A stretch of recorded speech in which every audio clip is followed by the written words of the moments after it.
저는 오늘 율법과 복음 세 번째 시간으로 하나님의 영광을 위하여 라고 하는 제목으로 이 시간 함께 말씀을 나누고자 합니다. 우리가 지난 시간에 나눌 중요한 교훈들을 다시 한번 생각해 볼 필요가 있겠습니다. 우리가 구원이라고 하는 중요한 주제를 다루고 있습니다. 구원을 이해하기 위해서는 먼저 율법이 무엇인지, 또 복음이 무엇인지를 분명하게 알아야 합니다. 율법을 알지 못하고서 복음을 믿는다라고 하는 것은 사상 누각에 불과합니다.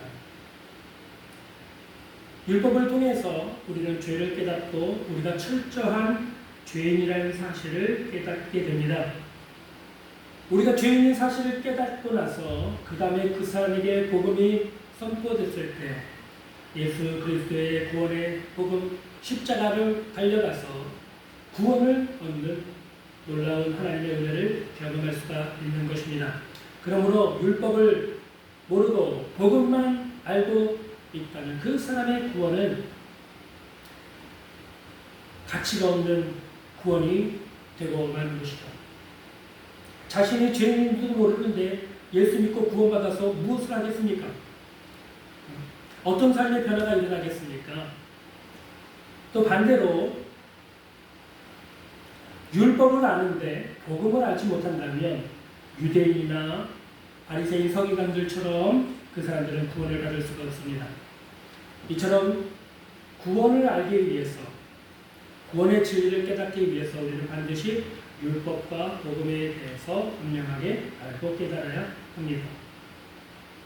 율법은 하나님이 주신 거룩한 계명이요, 선하고 의로운 계명입니다. 그러나 우리가 그 율법을 앞에 나가게 되면 우리는 죄를 깨닫게 되는 것이다. 또 뿐만 아니라 우리가 그 율법을 행할 수 없는 철저한 죄인이라는 사실을 깨닫게 됩니다. 하나님은 이 율법 외에 하나님의 의라고 하는 복음을 우리에게 주셨습니다. 바로 예수 그리스도의 십자가를 통해서 하나님의 의를 얻고 구원을 얻을 수 있는 구원의 방법을 우리에게 주신 것이죠. 바로 이신칭의의 교리가 그것입니다. 예수님의 십자가로 우리의 죄의 속량이 이루어졌고 예수 그리스도를 믿는 자마다 하나님께서 의롭다고 선언해 주시는 하나님의 의를 주신다 하는 약속이 복음에 통해서 우리에게 주신 하나님의 귀한 약속인 것입니다. 그러면 여러분, 우리는 오늘 이 시간에 한 걸음 더 나아가서 생각을 해보기를 원하는데요. 과연 하나님께서 우리에게 율법과 복음을 주신 목적이 무엇일까요? 구약에서 하나님이 율법을 주신 목적은 무엇이고, 또 신약에서 하나님이 복음을 주신 목적은 무엇일까요? 이것을 깊이 생각하고 또 하나님의 진리를 깊이 생각할수록 저에게 떠오르는 단어가 있습니다. 그것은 바로 하나님의 영광입니다. 오늘 우리가 읽은 본문 23절을 좀 보겠습니다. 모든 사람이 죄를 범하였음에 하나님의 영광에 이르지 못했다고 말씀하고 있죠. 사람들은 다 하나님의 율법 앞에서 죄인으로 정죄를 받습니다. 율법의 저주 아래 있는 것입니다. 하나님의 심판날에, 마지막 심판날을 언제 올지는 모르지만 그날은 분명히 오고야 말 것입니다. 그 심판날에 하나님의 정죄의 심판을 받고 영원한 지옥의 형벌에 들어가는 끔찍한 심판의 날을 기다리고 있습니다.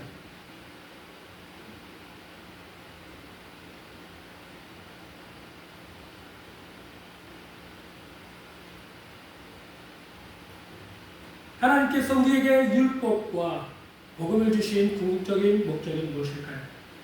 그것은 바로 하나님의 영광을 위해서라는 것입니다. 성경에 보면 하나님의 영광에 대한 여러 가지 다양한 많은 말씀들이 있습니다.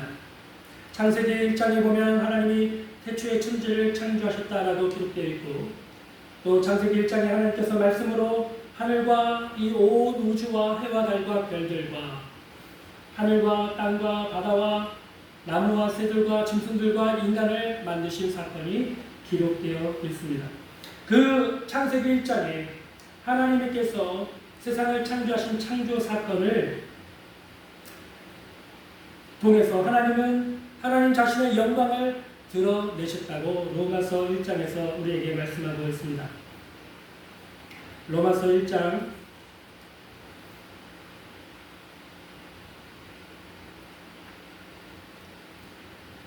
20절입니다. 로마서 1장 20절. 창세로부터 그의 보이지 아니하는 것들 곧 그의 영원하신 능력과 신성이 그가 만드신 만물에 분명히 보여 알려졌다고 말씀하고 있습니다. 하나님이 창조하신 이 우주와 하늘과 땅과 바다와 그 가운데 모든 만물 가운데 하나님의 영광이 드러나 있다는 것입니다. 하나님이 태초에 천지를 창조하신 창조 속에, 창조의 사건 속에 하나님의 영광을 드러내신 것입니다. 뿐만 아니라 에덴 동산에서 첫사람 아담과 하와가 타락한 이후에 하나님은 아브라함이라고 하는 한 사람을 선택하시고 그의 자손을 통해서 이스라엘 백성을 만드시고 출애굽을 통해서 광야의 생활을 하게 하십니다. 그 광야 생활 속에서도 하나님의 영광이 나타나고 있습니다. 출애굽기 24장에 보면 하나님께서 시내산에서 이스라엘 백성들에게 구름 가운데 또 불 속에서 살아계신 하나님의 음성으로 이스라엘 백성들에게 율법을 주신 사건이 기록되어 있는데요. 그 말씀에 보면 하나님의 영광이 나타나고 있습니다. 출애굽기 24장 17절에 보면 산 위에 여호와의 영광이 이스라엘 자손의 눈에 맹렬한 불같이 보였고 모세는 구름 속으로 들어가 산 위에 올랐으며 모세가 40일 40야를 산에 있었다고 말씀하고 있습니다. 율법을 주시기 위해서 하나님께서는 이스라엘 백성들을 시내산으로 인도하셨고 하나님께서는 영광 가운데 시내산에 나타나셔서 이스라엘 백성들에게 친히 불 속에서 구름 속에서 음성으로 이스라엘 백성들에게 율법을 선포하신 것입니다. 또 뿐만 아니라 광야 40년 세월 속에 하나님은 모세를 불러서 회막을 짓게 만드십니다. 회막을 짓고 난 다음에 하나님 앞에 봉헌할 때 그 회막에 하나님의 영광이 나타났습니다. 출애굽기 40장 34절 35절입니다. 구름이 회막에 덮이고 여호와의 영광이 성막에 충만하네 모세가 회막에 들어갈 수 없었으니 이는 구름이 회막 위에 덮이고 여호와의 영광이 성막에 충만함이었다고 말씀하고 있습니다. 이처럼 하나님의 영광이 나타나는 사건들이 구약에는 자주 있었습니다. 하나님의 영광은 뿐만 아니라 솔로몬 성전에도 나타났습니다. 시편에도 하나님의 영광이 하늘과 궁창과 이 온 땅에 충만하다고 말씀하고 있습니다. 뿐만 아니라 구약의 선지자들에게도 하나님의 이 영광이 나타났습니다. 이사야 6장에 보면 하나님의 영광이 하나님의 성전에 가득한 것을 이사야 선지자가 환상을 통해서 보게 됩니다. 또 에스겔 선지자도 환상 가운데 하나님의 영광의 모습을 보게 됩니다. 이처럼 구약에 하나님의 영광이 나타나는 많은 사건들이 있었습니다. 신약에서는 예수님의 영광이 예수님을 통해서 이 땅에 나타나게 되었습니다. 히브리서 1장 3절에 보면 이는 하나님의 영광의 광채시요 그 본체의 형상이라고 말씀합니다. 예수님이 누구십니까? 하나님의 영광의 본체. 하나님의 영광을 본 사람이 누가 있겠습니까? 모세도 하나님의 영광을 친히 얼굴을 보지 못한다고 했어요. 보면 죽는다. 그래서 내가 손으로 너를 덮고 내가 지나갈 텐데 너는 내 등을 볼 것이다 라고 했습니다. 이처럼 하나님의 영광을 본 자가 구약에는 많이 없었습니다.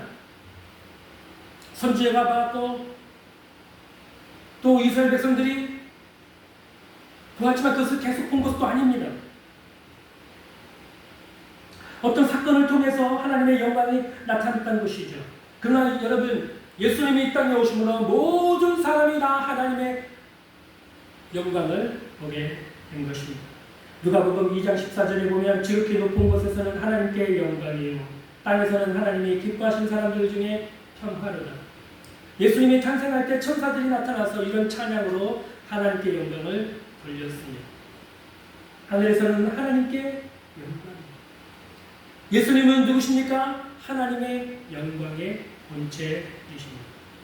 그분이 2000년 전에 이 땅에 인간의 몸을 입고 탄생하신 것입니다. 뿐만 아니라 예수님은 3년 반의 공생의 사역 중에 변화산 사건을 통해서 또 자신의 영광을 드러내셨습니다. 마가복음 9장 2절과 3절에 보면 엿새 후에 예수께서 베드로와 야고보와 요한을 데리시고 따로 높은 산에 올라가셨더니 그들 앞에서 변형되사 그 옷이 광채가 나며 세상에서 빨래하는 자가 그렇게 희귀할 수 없을 만큼 매우 희어졌다. 변화산에서 산에서 밤중에 기도하시던 예수님의 모습이 갑자기 제자들 앞에서 변화가 됐어요. 천국에서 영광스러운 모습으로 변화가 되신 것입니다. 그 변화된 모습을 제자들에게 보여주셨어요. 뿐만 아니라 예수님은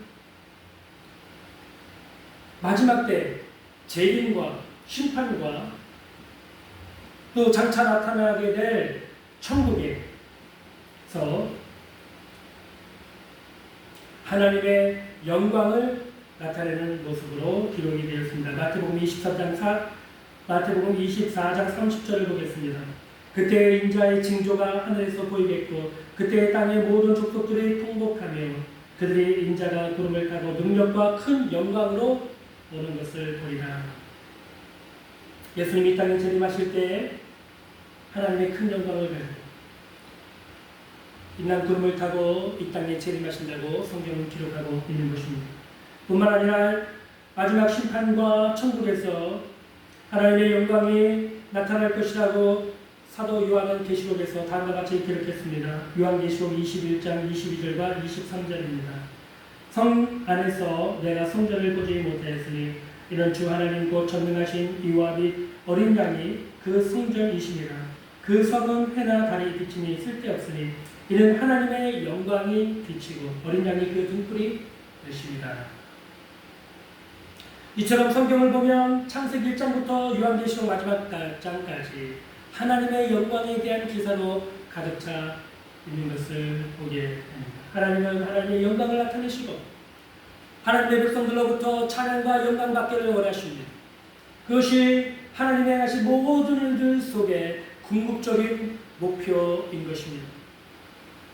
그러므로 우리 성도들은 하나님의 영광에 대해서 깊이 생각하고 모든 일들 가운데 하나님께 영광을 돌리기 위해서 노력해야 하는 것입니다. 헌신해야 하는 것입니다.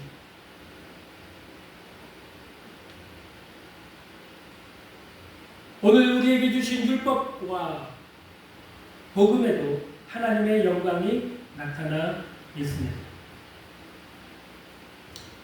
먼저 율법과 복음을 주신 장소와 방법을 한번 살펴보겠습니다.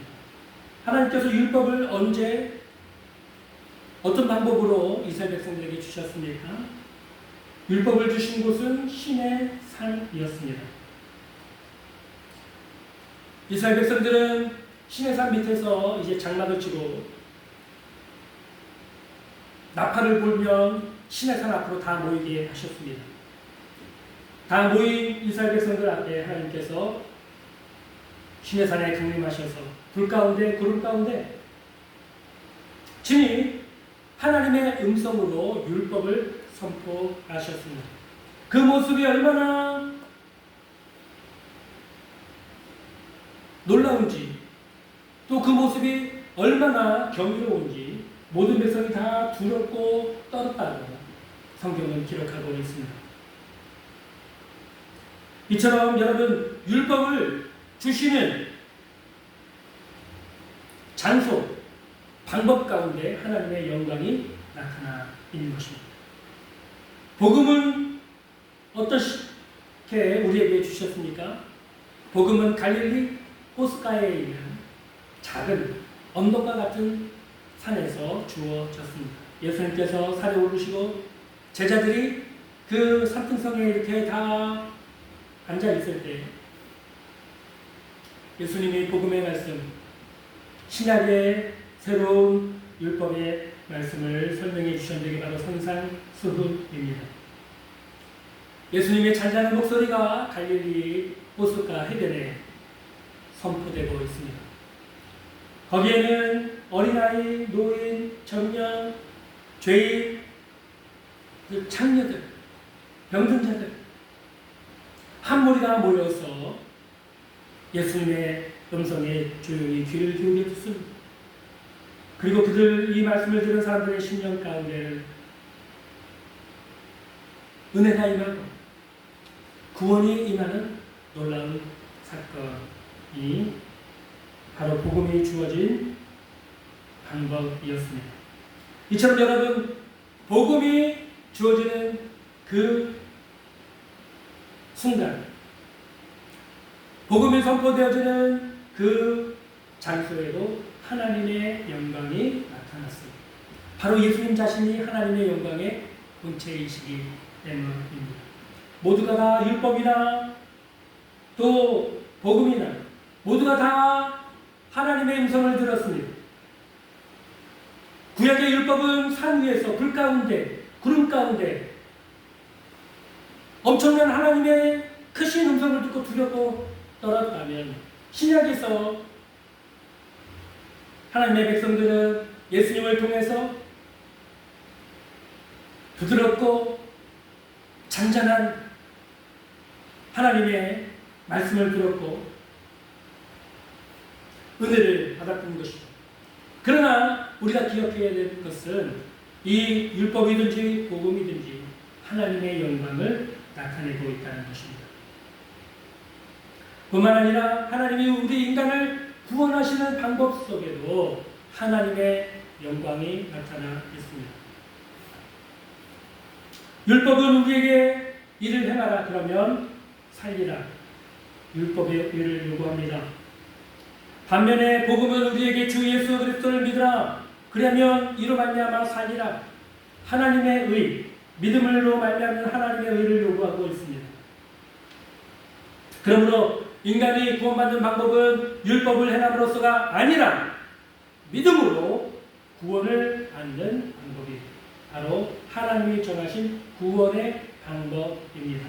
그러므로 사랑하는 성도 여러분, 율법으로 행해서 무언가 하나님 앞에서 의롭게 보이려고 하고 자신의 의를 내세우려고 하는 모든 노력을 포기하십시오. 교회에 나와서 가장 먼저 사람들이 바라는 것이 있습니다. 바로 착한 일을 하기를 원한다는 것입니다. 봉사를 하기를 원한다는 것입니다. 구제 활동을 하기를 원하고요. 예를 들면 고아원 같은 데 방문해서 아이들을 만나고 위로해주기를 원하고 또 노인정 가가지고 노인분들 위로하기를 원하고 쌀 같은 거 또 김치 같은 거 주길 원하고 반찬 이렇게 전해주기를 원하고 그런 봉사를 하고 싶대요. 예. 교회는 봉사하는 곳이 아닙니다. 많은 사람들이 잘못 오해하고 있는 것은 교회는 봉사하는 것이 아닙니다. 교회는 진리를 선포하는 진리의 전당입니다. 복음의 메시지를 선포하는 것이 바로 교회인 것입니다. 어떤 사람이든지 복음의 말씀을 듣고 자신의 죄를 깨닫고 자기가 죄인인 것을 깨닫고 회개하고 예수 그리스도를 믿음으로 구원받을 수 있도록 복음이 선포되어지는 것이 바로 교회입니다. 여러분, 봉사나 구제나 어려운 사람 돕는 것은 교회 밖에 있는 사회 단체들에서도 얼마든지 할 수가 있습니다. 그러면 여러분, 구제하고 봉사하고 가난한 자들 섬긴다고 다 교회입니까? 아니잖아요. 그것으로 교회의 정체성을 말할 수 없습니다. 교회의 가장 뚜렷한 정체성은 무엇입니까? 타협할 수 없는 정체성은 무엇입니까? 복음 진리에 있습니다. 그것은 바로 사람이 행함으로가 아니라 믿음으로 구원받는다고 하는 이신칭의의 진리입니다. 믿음으로 구원받는 이 방법이 어떻게 하나님의 영광을 드러냅니까? 모든 인간은 태어날 때부터 그 아버지의 그 아들처럼 아담의 후손으로 태어나서 죄의 타락한 본성을 가지고 태어납니다. 일평생 죄를 범합니다. 죄의 종으로 마귀의 종으로 살고 있습니다. 인간이 태어나서 지옥에 가는 것은 오히려 당연한 일이에요. 그게 이상한 일이 아닙니다. 인간은 이 땅에 태어나면서 지옥을 가게 되어 있습니다. 그것이 그의 미래에 정해져 있는 운명입니다. 여러분, 공장에서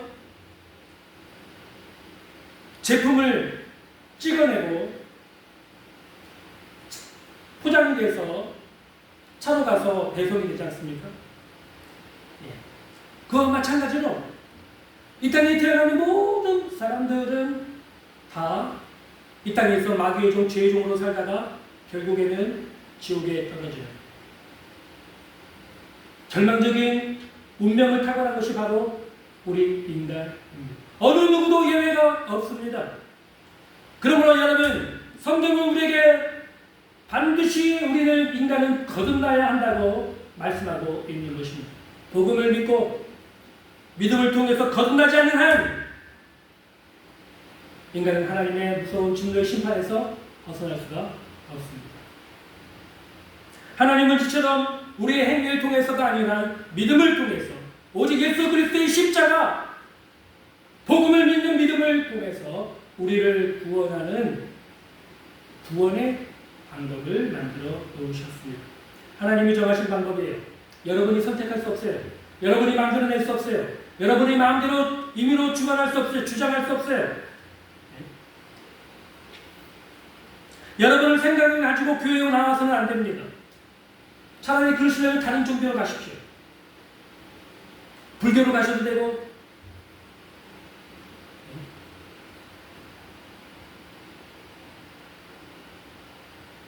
교회에 오셨으면 하나님의 말씀을 들으십시오. 진리에 관심을 가지십시오.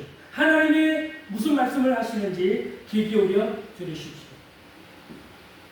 하나님은 오직 믿음을 통해서 예수 그리스도의 십자가를 믿는 믿음을 통해서 우리를 구원하시려고 하는 구원의 방법을 정해 놓으셨습니다. 그분이 바로 하나님이십니다.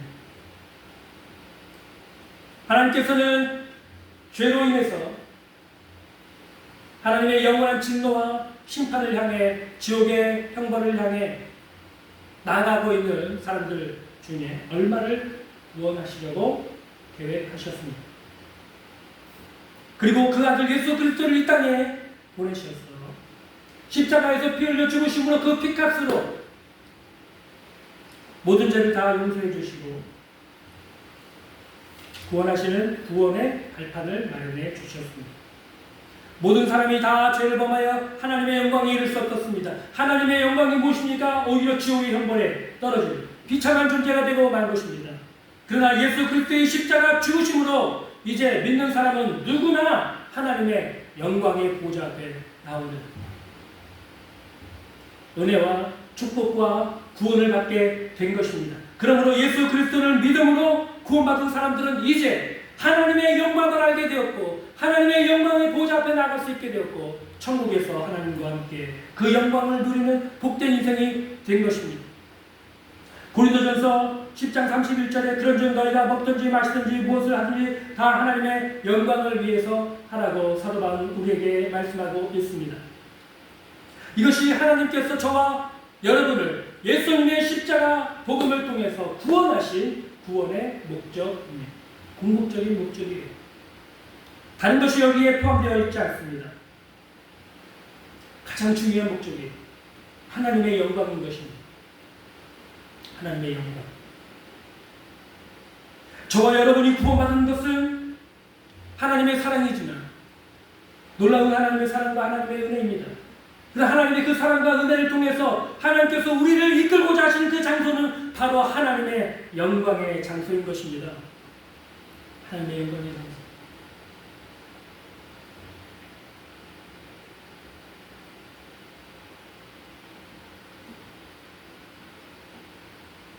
저는 여러분 모두가 다 이 하나님의 영광을 깨닫고 하나님의 영광을 사모하며 하나님의 영광을 위해서 살며 그 하나님의 영광이 영원토록 참여해서 누리는 복된 성도들이 되시길 주님의 이름으로 간절히 축복합니다. 그것을 위해서 하나님이 우리를 구원하신 것입니다. 그 일을 하기 위해서 우리를 구원하신 거예요. 우리를 부르신 이유가 바로 거기에 있는 것입니다. 하나님의 영광을 위하여, 하나님의 영광의 찬송을 부르기 위하여 우리를 구원하신 것입니다.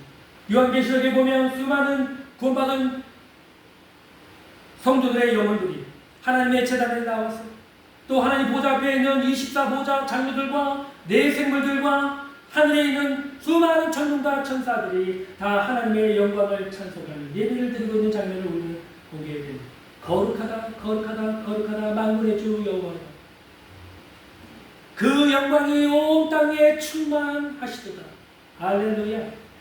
이것이 하늘에서 지금 울려 퍼지고 있는 찬양의 제목이요 예배의 모습인 것입니다.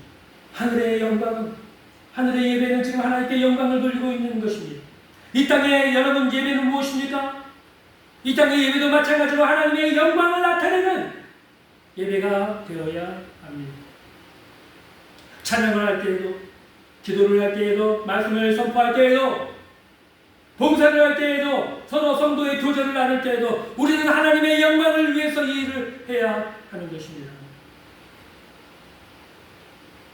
그러나 여러분, 교회와 성도들이 빠지기 쉬운 유혹이 하나가 있습니다.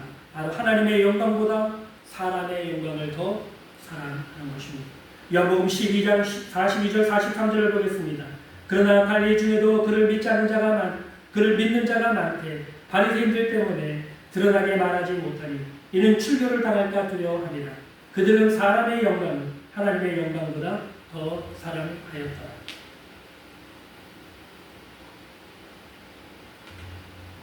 바리새인들이 가지고 있었던 중요한 문제 중 하나는 그들이 하나님의 영광에 관심이 없다는 것입니다. 바리새인들은 성경의 박사들이었어요. 날마다 성경을 읽고 연구하고 그것을 일반 성도들한테 가르치고 교훈하고 그런 사람들이었습니다. 이 사람들이 구약에 나타나는 하나님의 영광스러운 모습을 알지 못하지 않습니다. 너무나 잘 알고 있었어요. 그러나 그럼에도 불구하고 그들은 관심이 없었습니다. 하나님의 영광에 관심이 없었어요. 그들은 율법의 행위, 11조, 기도, 금식, 구제 이런 일들을 통해서 자신들이 영광받는 일에 그런 일에만 관심이 있었습니다.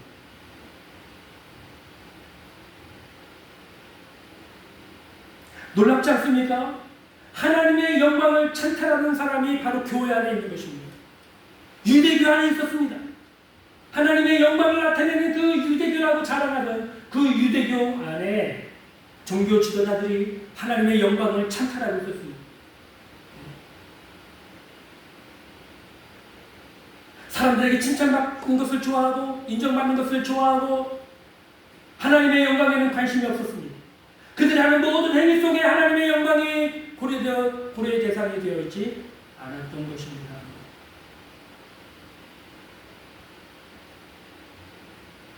그들의 문제는 오늘날 교회 안에서도 발견되는 중요한 문제입니다.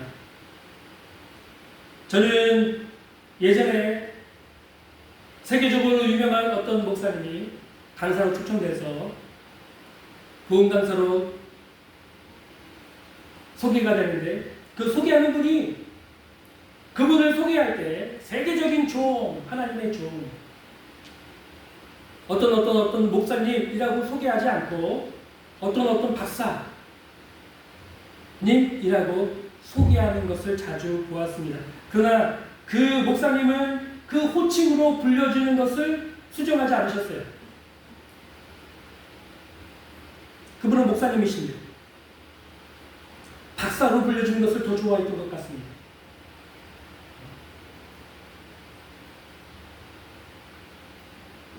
왜 그랬을까요?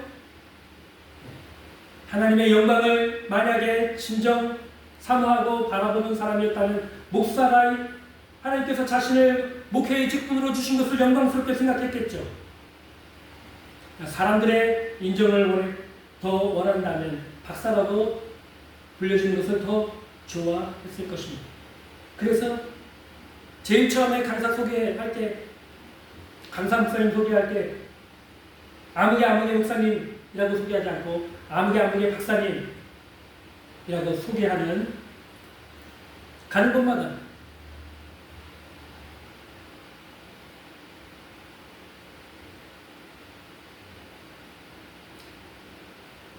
그런 분들을 제가 보았던 기억이 있습니다. 이것은 모두가 다 하나님의 영광을 위해서 하는 것이 아니라 자기의 영광을, 사람의 영광을 더 사랑한 모습이라고 할 수 있습니다. 교회에서 또 우리가 발견하는 모습 중에 하나는 대표기도 때문에 교회가 다투고 싸우는 일들이 종종 일어난다는 것입니다. 왜 대표기도를 장로님만 시키느냐? 우리도 시켜달라. 권사님들, 집사님들도 시켜달라. 그렇게 요구하고 그 문제 때문에 당회에서 문제가 되고 시비가 생겨서 교회가 다투고 싸우는 경우가 있다고 합니다. 대표기도가 무엇입니까? 사람들 앞에, 회중 앞에 나와서 기도하는 거 아닙니까? 요즘에 보면은 다 이렇게 써서 기도문을 있는 대표기도를 하고 있는 모습을 종종 보게 되는데요. 대표기도하는 것 가지고 그게 싸울 일입니까? 왜 싸웁니까? 나도 사람들 앞에서 좀 뭔가를 좀 보여주고 싶다는 거예요. 서보고 싶다는 거예요. 이게 하나님을 위한 것입니까? 자기를 위한 것입니까? 자기를 위한 것이죠. 이것이 하나의 커다란 유혹입니다. 하나님은 하나님의 영광을 다른 사람에게 주신 적이 없습니다. 하나님의 영광을 찬탄하는 모든 여러분 노력 포기하십시오. 회개하십시오. 뿐만 아닙니다. 교회 안에서 보여지는 어리석고 미련한 모습 중에 하나는 구제나 선교할 때 주님은 오른손이 하는 일을 왼손이 모르게 하라고 했습니다. 근데 요즘에 교회는 어떻게 합니까? 광고합니다. 사진을 찍고 전시합니다. 신문에 싣습니다. 네? 그런 일들을 자주 봅니다. 왜 그런 일들을 할까요?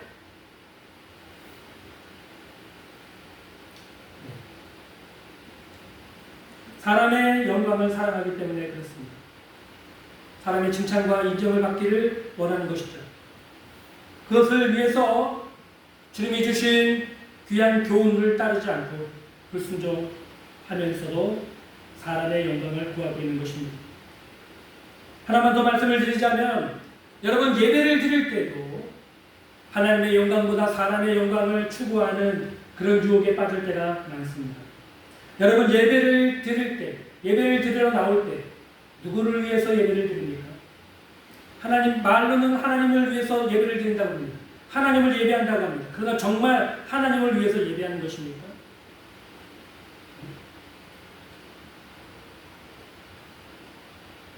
한번 잘 생각해 보십시오. 정말 하나님을 위해서 드리는 예배입니까? 자기의 만족과 은혜 받고 마음이 편해지기 위해서, 마음이 기뻐지기 위해서 입니까?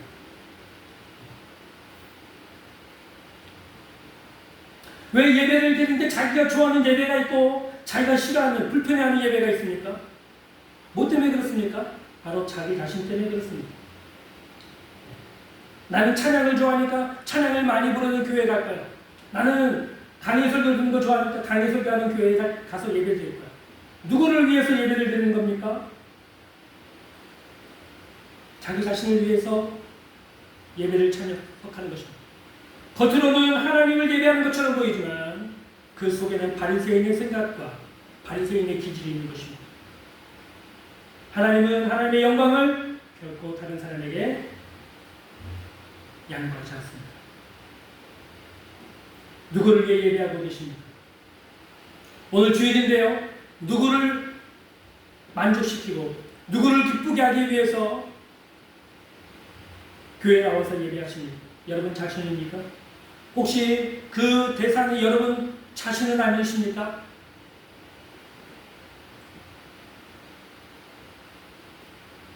하나님께서 우리에게 율법과 복음을 주신 궁극적인 이유, 하나님의 영광을 위해서 율법을 깨달았고 복음을 믿은 성도들이 가져야 될 마음과 생각과 믿음의 자세는 먹든지 마시든지 무엇을 하든지 다 하나님의 영광을 위해서 하라는 것입니다.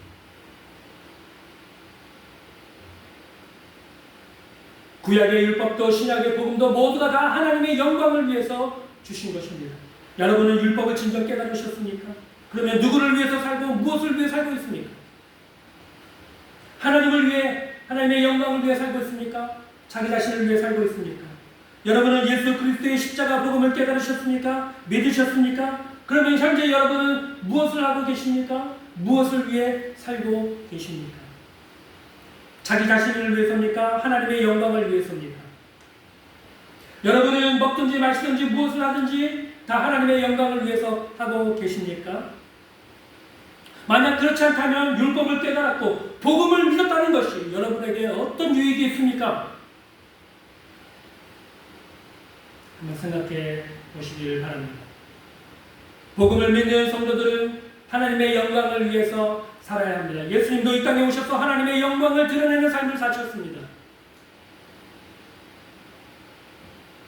그것이 바로 하나님의 자녀들이 이 땅에서 살아야 되는 마땅한 삶의 모습입니다. 하나님이 우리 한 사람 한 사람을 구원하신 궁극적인 목적이 바로 하나님의 영광을 위해서입니다. 어려움과 환난, 핍박, 많은 어려운 문제들도 있겠죠. 그러나 우리는 하나님의 영광을 위해 살아야 합니다. 왜냐하면 이 땅에서 아무리 힘들고 어려워도 하나님의 영광을 위해 살아갔던 사람들이 천국에서 하나님과 함께 영원한 그 하나님의 영광을 누리며 살게 될 것이기 때문입니다.